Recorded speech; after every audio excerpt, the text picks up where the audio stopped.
People, I thought this day in America would never come where a woman who did a man wrong will get held accountable. And that's exactly what just happened. This is Demi Blanco. She's the woman who made the fake 911 call that ultimately led to the police showing up at Young Scooter and his homies function, leading to Young Scooter running away and ultimately hopping on a fence that punctured his leg, ruptured an artery, and killed him.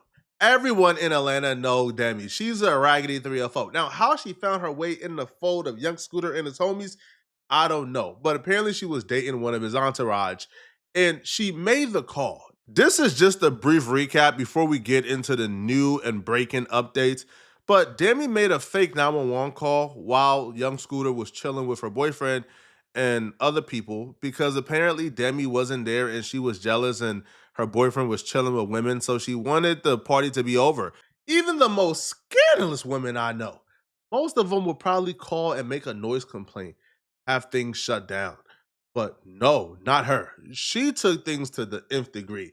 A lot of you guys already heard this particular call, but we're gonna play it again in every video, so y'all can really just beat it in your head how disgusting and trifling this woman is. Here is the fake 911 call that she made on Young Scooter and her boyfriend. There was literally a shooting. They're like selling drugs in and out of the house. This girl doesn't have on any clothes. They threw her outside. He was fighting the girl. He literally fought the girl. She had someone come over there and they started shooting. But the house needs to be investigated. It was 3 shots. When did it happen? It's happening now. Yeah, she's trying to get away and they're holding her. She's being held hostage. Like, there's also a child in danger as well because she has a baby. Okay, you said the female is naked? Yeah, she's naked and she's bleeding profusely from her head. This is a house, and I think you guys should get here quick because this girl he's really hitting her, and it's a child involved. And there is like 7 guys in the house, and they all have guns. You guys need to hurry and get here before she doesn't make it. Ma'am, we already have help organized for her. What's the phone number you're calling from? Exactly what happened? There's a situation going on in this house. There's 7 guys that live here, and they're basically, I'm not sure if they're running some type of sex traffic. This individual, she's a 5'2", light-skinned female, black hair. Ma'am, are you with the patient now? No, I'm a neighborhood watch. I'm just literally a neighborhood watch. I'm not in the house. Okay. Oh, no. I play that audio in almost every video, bro, so y'all can truly understand how disgusting that woman is, bro. So a lot of people was online publicly telling Atlanta PD, yo, why haven't y'all arrested this lady yet, bruh? This is her. Go get her. But we weren't really hearing back from Atlanta PD. All right, so then folks began to take things into their own hands. All right, I knew a lot of people who was going to locations that she was at. You feel me? All right, so after Atlanta PD began to realize the severity of the situation, they acted fast. Now, apparently, she's been arrested, people, okay? She's been arrested.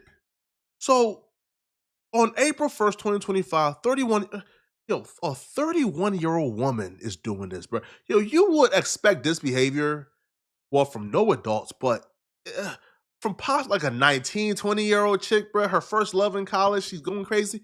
But a 31-year-old woman is doing nonsense like this. Yo, this is just embarrassing, bro. But what do you expect from a baddies reject?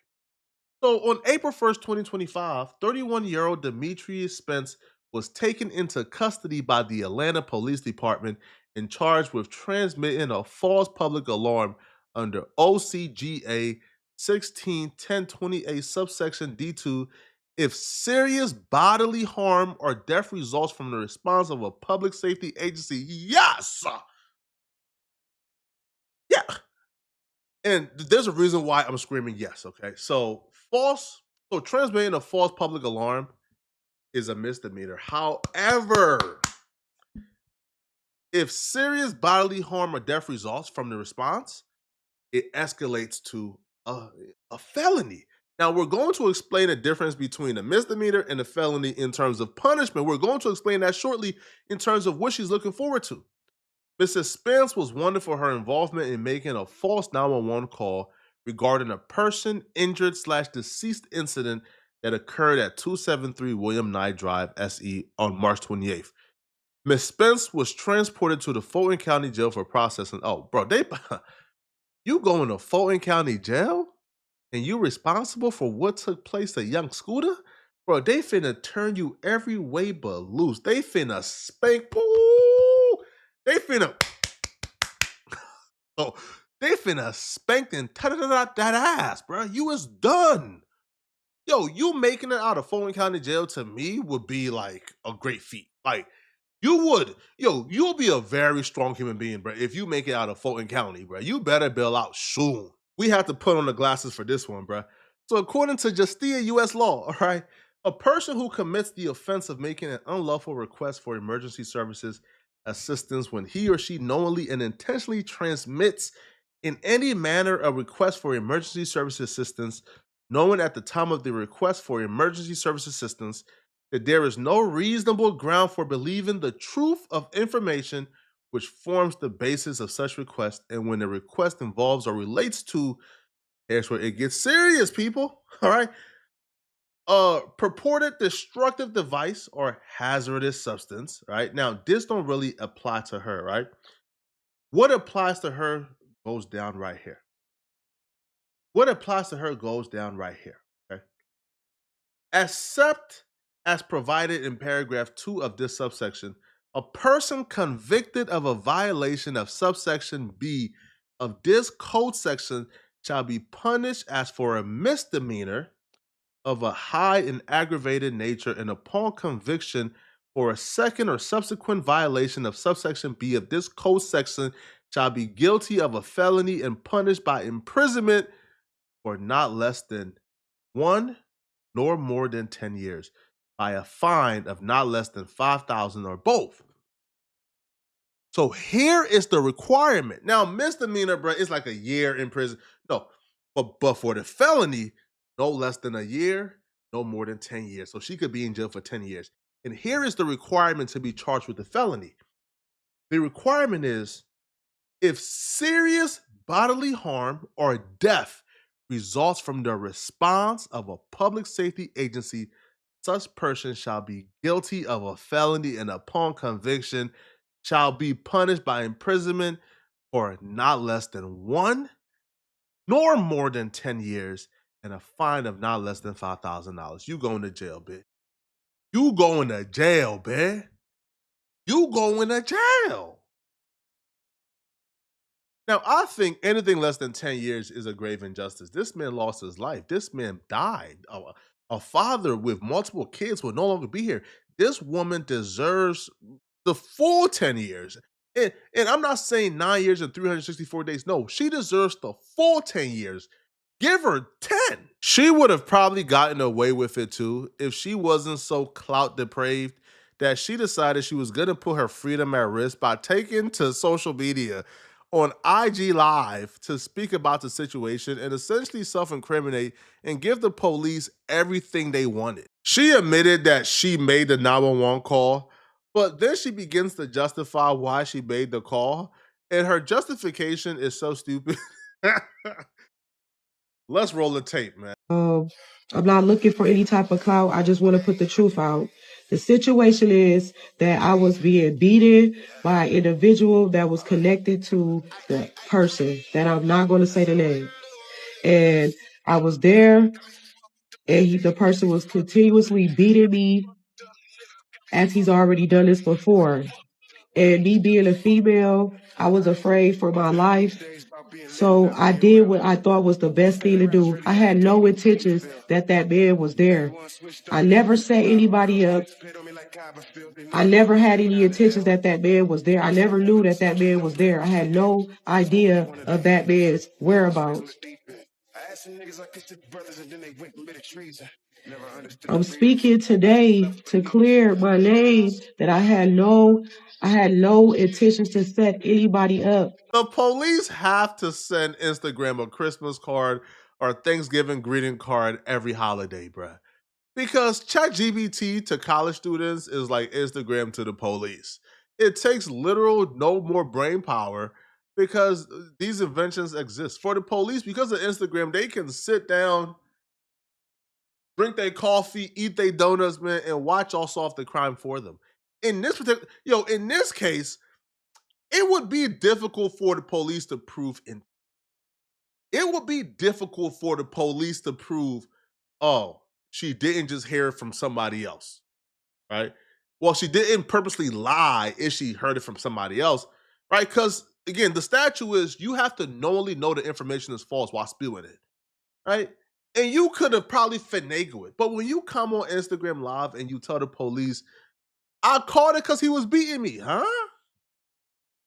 You told them that you were neighborhood watch, huh? Hold up, bruh. You told them that they were dragging a woman with a baby back into the house. You told them that the victim may be underage, but you're not sure. You told them the person was bleeding profusely. If you called because they whooped on you, so you were calling the police while you was being dragged and bleeding profusely? You failed to mention that the victim was you? You said shots were fired. You was calling the police in the middle of shots being fired? Why didn't you mention? Come on, bruh. When you called, they had to transfer you because you was already in a different jurisdiction. So how was you in a different jurisdiction but claiming that you called because they was whooping on you in that moment? It's over with, bro. I never set anybody up. I was threatened by individual. There's a action. There's a reaction for every action. This is part A. You guys didn't have part A. You guys only have part B. And the narrative, it looks like I was trying to set this man up because you guys don't have part B. I'm giving you part B. I'm giving you what led up to the call. I was physically abused, so I called to protect myself. That's the issue. That's part A. I never had any intentions to get anybody hurt. I was the one that was getting hurt. And I came here to say my truth. That's it. That's all. I don't want no clout. I don't want anything. All these troll pages. Y'all don't know me. None of y'all know me at all. At the end of the day, I'm a woman. And I was physically abused multiple times. This is not for her because I'm glad she went on IG Live. But for you other people who I may like, if you commit a crime, man, please don't go on IG Live trying to explain to the world why you did that crime. That's usually going to be used in court, all right? But y'all let me know in the comment section, what do you guys think about this, okay? What do y'all think? Do y'all feel like she deserves a second chance? Do y'all feel like she deserves 10 years? All right, let me know, okay? And if you're still watching, click on this video here somewhere on my screen to find out Atlanta PD's response. And they posted receipts too. Find out what Atlanta PD response was to Young Thug accusing them of killing Young Scooter, okay? I'm going to see you guys in this video somewhere on my screen. I'm out of here, folks. Peace.